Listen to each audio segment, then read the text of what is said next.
Welcome to another edition of A Week of Mass Shootings.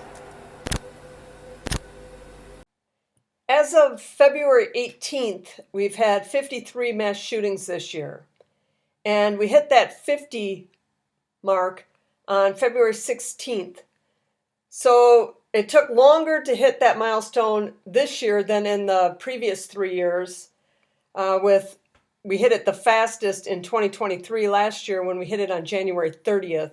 Last year, if you remember, we were out of control early in the year with the mass shootings, and we were way ahead of pace, even ahead of the 2021 record-breaking pace.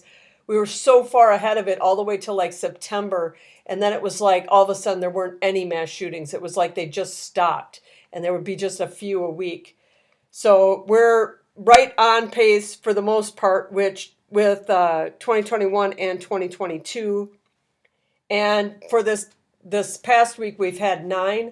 So we're going to start on February 12th in the Bronx, New York, where 1 was killed and 5 were injured.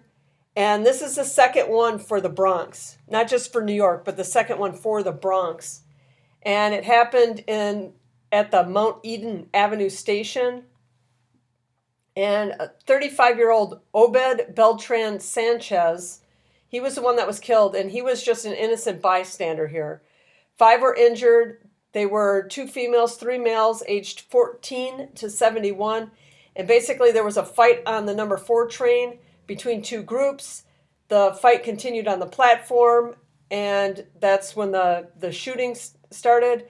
It happened around 4:45 p.m., and police are looking for these 2 men. All right, February 13th in Baltimore, 4 were injured. This is the second one for Baltimore.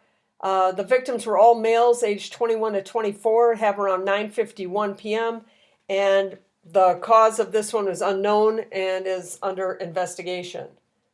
Okay, on February 14th in Atlanta, Georgia, 4 were injured. This is the first one for Atlanta this year.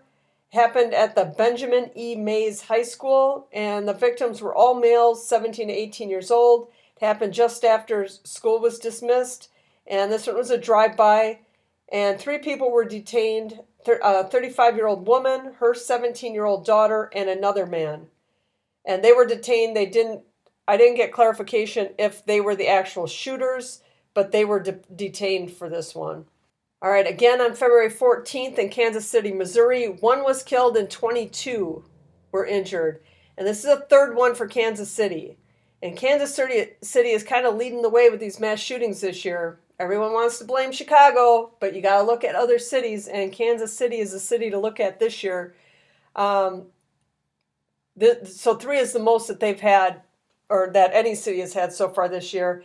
And last year, Kansas City had 5 all year.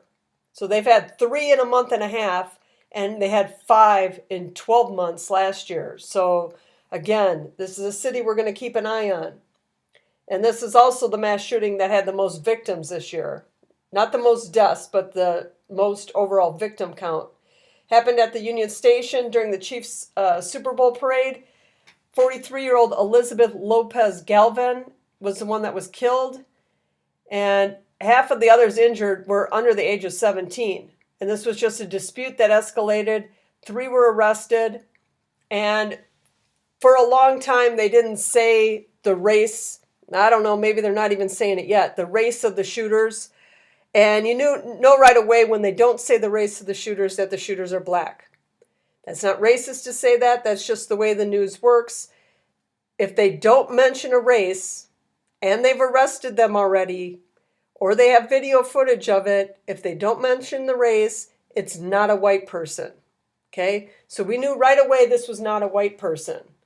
And the pictures on the screen are of the 3 that were arrested for this shooting. Okay, again on February 14th, this is the third one for Valentine's Day this year. In Claxton, Georgia, 2 were killed and 2 injured. It happened at the Relax Inn. And the 2 killed were 27-year-old Shalonde A'jessica Stevens and 26-year-old Taylor Simone Clark. Our suspect is 23-year-old Celeste Denise Adams, and she was arrested. And this is at least the second female mass shooter this year. She turned herself in But there was one other one just a few weeks ago where it was a female shooter. And a lot of these, they don't catch who the shooter is. So you don't know. But having 2 female shooters this early in the year, by the end of the year, I bet we're up to at least a dozen of them are committed by female shooters. All right, so we're going to go. We're none on February 14th, didn't have any. February 16th, Birmingham, Alabama, 4 were killed. And this is the first one for Birmingham. And this is also the 8th mass murder. This one was gang involvement, and it was a drive-by. And the ones that were killed were 32-year-old Cortez Ray, 36-year-old Talton Tait, 38-year-old Terrell Edwards, and 38-year-old Kevin McGee. And there were at least 39 shell casings found at the scene. It happened around 2:45 p.m. on Friday. And the victims were at a neighborhood car wash when someone just opened fire on them.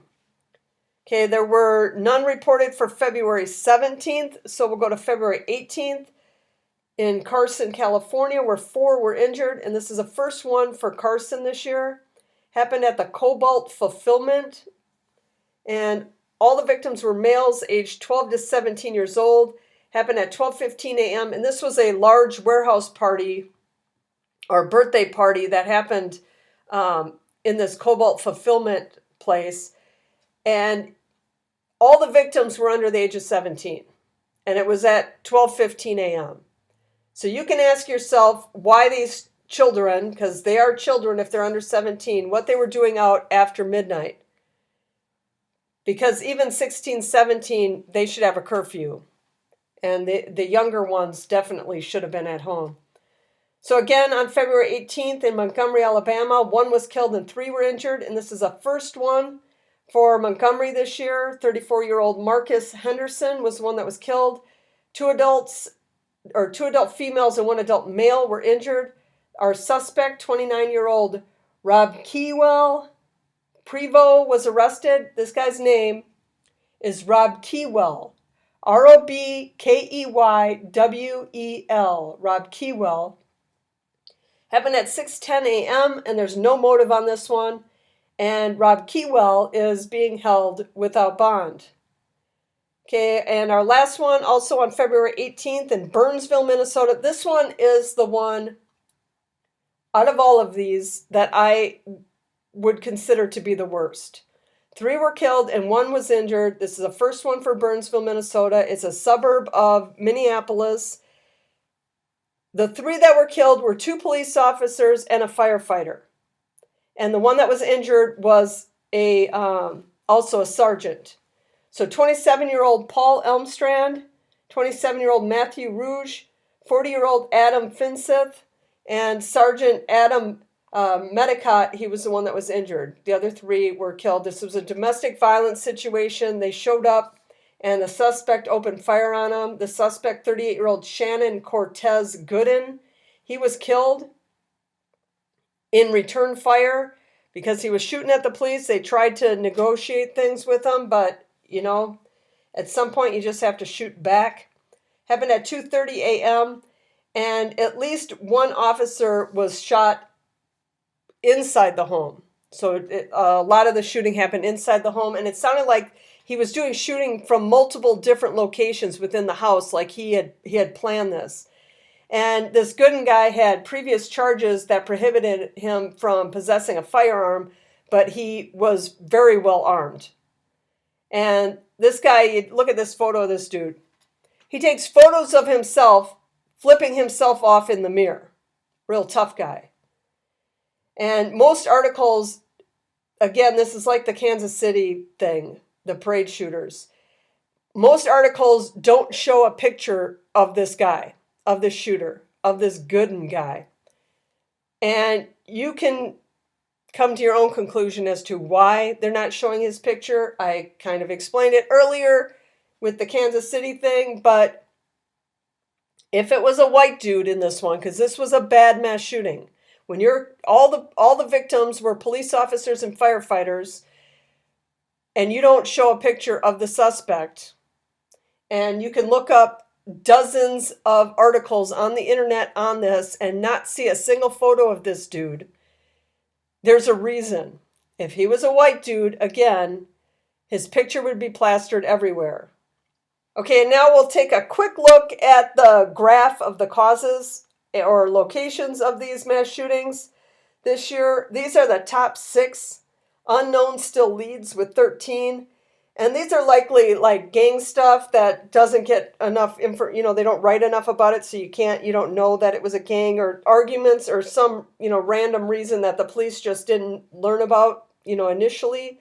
It could be anything, but most of the murders, if it's not gang related, most of the murders are these arguments that are just stupid arguments that happen, and people just get mad and they just start shooting people, and they shoot the person they're mad at, and then they shoot everyone else that's in the vicinity just because they were there. So arguments, large parties, domestic violence, drive-bys. And for anyone who thinks mass shootings are mostly gang-related, think again, because we're not in Kansas anymore. This is a weekly video, so if you like this type of content, hit that like button, leave your thoughts in the comments, and consider subscribing. And I'll catch you next week.